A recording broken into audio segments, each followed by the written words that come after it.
ನಮಸ್ಕಾರ ನೋಡಿ, ರಾಜ್ಯದಲ್ಲಿ ಈ ರೀತಿಯ ಚರ್ಚೆಗಳು, ಈ ರೀತಿಯ ಮಾತುಗಳು ಬಹಳಷ್ಟು ಓಡಾಡ್ತಾ ಇದೆ. 2028ಕ್ಕೆ ರಾಜ್ಯದ ಮುಖ್ಯಮಂತ್ರಿ ಎಚ್.ಡಿ. ಕುಮಾರಸ್ವಾಮಿ ಅವರು ಮೈತ್ರಿ ಪಾಳೆಯದಲ್ಲಿ ಈಗ ದೊಡ್ಡ ಮಟ್ಟದಲ್ಲಿ ಹೆಸರು ಕೇಳಿಬರ್ತಾ ಇರೋದು. ಮೈತ್ರಿ ಪಾಳೆಯದ ಲೀಡರ್ ಆಗಿರೋದು ಯಾರು ಅಂತ ಹೇಳಿದ್ರೆ ಎಚ್.ಡಿ. ಕುಮಾರಸ್ವಾಮಿ ಅವರು. ಹಾಗಾದ್ರೆ 2028ಕ್ಕೆ ರಾಜ್ಯದಲ್ಲಿ ಮೈತ್ರಿ ಸರ್ಕಾರ ಅಧಿಕಾರಕ್ಕೆ ಬಂದರೆ, ಅಂದ್ರೆ ಜೆಡಿಎಸ್ ಬಿಜೆಪಿ ಅಧಿಕಾರಕ್ಕೆ ಬಂದ್ರೆ ಯಾರು ಮುಖ್ಯಮಂತ್ರಿ ಆಗ್ತಾರೆ? ಬಹುದೊಡ್ಡ ಹೆಸರು ಕೇಳಿ ಬರ್ತಾ ಇರೋದು, ಪ್ರತಿಯೊಬ್ಬರು ಕೂಡ ಮಾತನಾಡ್ತಾ ಇರೋದು ಕುಮಾರಸ್ವಾಮಿ ಅವರ ಬಗ್ಗೆ. ಹಾಗಾದ್ರೆ ಬಿಜೆಪಿಯಲ್ಲಿ ಯಾರು ಕೂಡ ಇಲ್ವಾ ಮುಖ್ಯಮಂತ್ರಿ ಆಗೋಕೆ? ಕುಮಾರಸ್ವಾಮಿ ಅವರೇ ಆಗಬೇಕಾ ಅನ್ನುವ ಪ್ರಶ್ನೆಗಳನ್ನ ಕೂಡ ಒಂದಷ್ಟು ಜನ ಕೇಳ್ತಾ ಇದ್ದಾರೆ. ನೋಡಿ, ಬಿಜೆಪಿಯಲ್ಲಿ ವಿಜಯೇಂದ್ರ ಅವರು ಕೂಡ ಇದ್ದಾರೆ, ಬಿಜೆಪಿ ರಾಜ್ಯಾಧ್ಯಕ್ಷರು ಆರ್ ಅಶೋಕ್ ಅವರು ಕೂಡ ಇದ್ದಾರೆ, ಇನ್ನೂ ಬೇರೆ ಬೇರೆ ನಾಯಕರುಗಳು ಕೂಡ ಇದ್ದಾರೆ. ಆದರೆ ಅವರೆಲ್ಲರಿಗಿಂತ ಈಗ ಮೈತ್ರಿಯಲ್ಲಿ ಸ್ಟ್ರಾಂಗ್ ಆಗಿರೋದು, ಬಹಳ ದೊಡ್ಡ ಮಟ್ಟದಲ್ಲಿ ಜನಬೆಂಬಲ ಸಿಗ್ತಾ ಇರೋದು, ಹೋದ ಕಡೆಯಲ್ಲೆಲ್ಲ ಪ್ರತಿಯೊಬ್ಬರ ಬಾಯಲ್ಲೂ ಕೂಡ ಬರ್ತಾ ಇರೋದು ಕುಮಾರಸ್ವಾಮಿ ಅನ್ನುವಂತಹ ಹೆಸರು. ಹಾಗಾಗಿ 2028ಕ್ಕೆ ಕುಮಾರಸ್ವಾಮಿ ಅವರು ಮುಖ್ಯಮಂತ್ರಿ ಆಗೋದು ಬಹುತೇಕ ಖಚಿತ ಅಂತಾನೆ ಹೇಳಲಾಗ್ತಾ ಇದೆ. ಒಂದು ಕಡೆ ವಿಜಯೇಂದ್ರ ಅವರನ್ನ ಬಿಜೆಪಿ ಹೈಕಮಾಂಡ್ ನಾಯಕರುಗಳೇ ಒಪ್ಪಲ್ಲ ಅನ್ನೋ ವಿಚಾರಗಳು ಕೂಡ ಕೇಳಿಬರ್ತಾ ಇದೆ. ಆರ್ ಅಶೋಕ್ ಅವರನ್ನು ಕೂಡ ಒಪ್ಪಲ್ಲ ಅನ್ನುವ ಮಾತುಗಳು ಕೂಡ ಕೇಳಿಬರ್ತಾ ಇದೆ. ಕೊನೆಗೆ ಏನಾಗುತ್ತೆ? ಯಾಕಂದ್ರೆ ಬಿಜೆಪಿ ಹೈಕಮಾಂಡ್ ಕೂಡ ಕುಮಾರಸ್ವಾಮಿ ಅವರಿಗೆ ರೆಡ್ ಕಾರ್ಪೆಟ್ ಅನ್ನ ಹಾಸಿದೆ.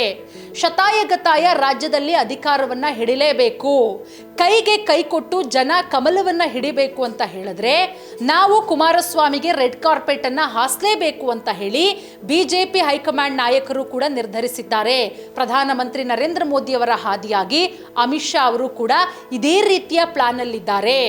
ಅದರ ಜೊತೆಗೆ ಮೊನ್ನೆ ಆದಿಚುಂಚನಗಿರಿಯಲ್ಲಿ ನಡೆದಂತಹ ಕಾರ್ಯಕ್ರಮ, ಅಲ್ಲಿ ನಡೆದಂತಹ ಉದ್ಘಾಟನಾ ಕಾರ್ಯಕ್ರಮದಲ್ಲೂ ಕೂಡ ಬಾಲಗಂಗಾಧರನಾಥ ಸ್ವಾಮೀಜಿಯವರ ಒಂದು ಉದ್ಘಾಟನಾ ಕಾರ್ಯಕ್ರಮದಲ್ಲೂ ಕೂಡ ಈ ರೀತಿಯ ವಿಚಾರಗಳು ದೊಡ್ಡ ಮಟ್ಟದಲ್ಲಿ ಚರ್ಚೆಯಾಗತ್ತೆ.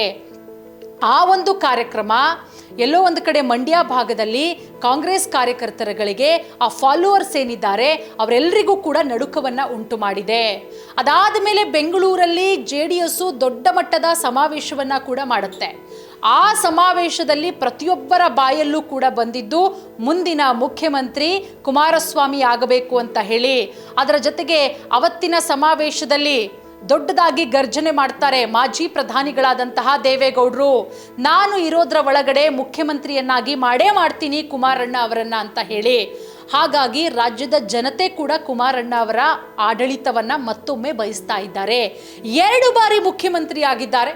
ಅವರು ಮುಖ್ಯಮಂತ್ರಿ ಆದಂತಹ ಸಂದರ್ಭದಲ್ಲಿ ಅವರು ಮಾಡಿದಂತಹ ಜನಪ್ರಿಯ ಯೋಜನೆಗಳು ಏನೆಲ್ಲ ಅಂತ ಹೇಳಿದ್ರೆ, ಜನತಾ ದರ್ಶನ ಮಾಡಿದ್ರು, ಗ್ರಾಮ ವಾಸ್ತವ್ಯ ಮಾಡಿದ್ರು, ಲಾಟರಿ ನಿಷೇಧವನ್ನ ಮಾಡಿದ್ರು, ಬೈಸಿಕಲ್ ವಿತರಣೆ ಇರಬಹುದು, ಎಂತೆಂಥ ಒಳ್ಳೊಳ್ಳೆ ಕೆಲಸಗಳನ್ನ ಮಾಡಿದ್ದಾರೆ. ಇವತ್ತಿಗೂ ಕೂಡ ಜನಮಾನಸದಲ್ಲಿ ಅವರು ಮಾಡಿರುವಂತಹ ಕೆಲಸಗಳು ಹಚ್ಚ ಹಸಿರಾಗಿ ಉಳ್ಕೊಂಡಿದೆ. ಹಾಗಾಗಿ ಮೈತ್ರಿ ಸರ್ಕಾರ ಅಧಿಕಾರಕ್ಕೆ ಬಂದರೆ 100ಕ್ಕೆ 100% ಕುಮಾರಸ್ವಾಮಿ ಮುಖ್ಯಮಂತ್ರಿ ಆಗೋದ್ರಲ್ಲಿ ಯಾವುದೇ ರೀತಿಯ ಡೌಟ್ ಇಲ್ಲ. ಯಾಕಂದ್ರೆ ಬಿಜೆಪಿಯ ನಾಯಕರನ್ನ ಮುಖ್ಯಮಂತ್ರಿಯನ್ನಾಗಿ ಮಾಡೋದಕ್ಕೆ ಮೋದಿಯವರೇ ಯಾಕೋ ಒಪ್ತಾ ಇಲ್ಲ, ಅಮಿತ್ ಶಾ ಅವರಿಗೇನೆ ಇಷ್ಟ ಇಲ್ಲ ಅನ್ನೋ ಮಾತುಗಳು ಕೂಡ ಕೇಳಿ ಬರ್ತಾ ಇದೆ. ಅದೇ ನಿಟ್ಟಿನಲ್ಲೇ ಈಗ ಬಿಜೆಪಿ ಹೈಕಮಾಂಡ್ ಕೂಡ ಕುಮಾರಸ್ವಾಮಿ ಅವರನ್ನ ಗಟ್ಟಿಯಾಗಿ ಹಿಡ್ಕೊಂಡಿದೆ, ಅವರಿಗೆ ರೆಡ್ ಕಾರ್ಪೆಟ್ ಅನ್ನ ಹಾಸಿದೆ. ಕುಮಾರಸ್ವಾಮಿ ಅವರು ಜೊತೆಯಲ್ಲಿ ಇದ್ದರೆ ಮೈತ್ರಿ ಇದೇ ರೀತಿ ಕಂಟಿನ್ಯೂ ಆದರೆ 100ಕ್ಕೆ 100% ಅಧಿಕಾರಕ್ಕೆ ಬರುತ್ತೆ JDS ಹಾಗೆ ಬಿಜೆಪಿ 2028ಕ್ಕೆ ಅಂತ. ಹಾಗಾಗಿ ನೋಡೋಣ ಜನಾಭಿಪ್ರಾಯ ಏನಿದೆ, ಜನ ಏನು ನಿರ್ಧಾರ ಮಾಡ್ತಾರೆ ಅಲ್ಟಿಮೇಟ್ ಅನ್ನೋದನ್ನ. ಒಟ್ಟಾರೆ ಈ ರೀತಿಯ ಮಾತುಗಳಂತೂ ಹೆಚ್ಚಾಗಿ ರಾಜ್ಯದಲ್ಲಿ ಓಡಾಡ್ತಾ ಇದೆ. ಸೊ ಇದೆಲ್ಲವೂ ಕೂಡ ಉತ್ತರ ಸಿಗಬೇಕು ಅಂತ ಹೇಳಿದ್ರೆ ನಾವಿನ್ನೂ 2.5 ವರ್ಷ ಕಾಯಬೇಕು.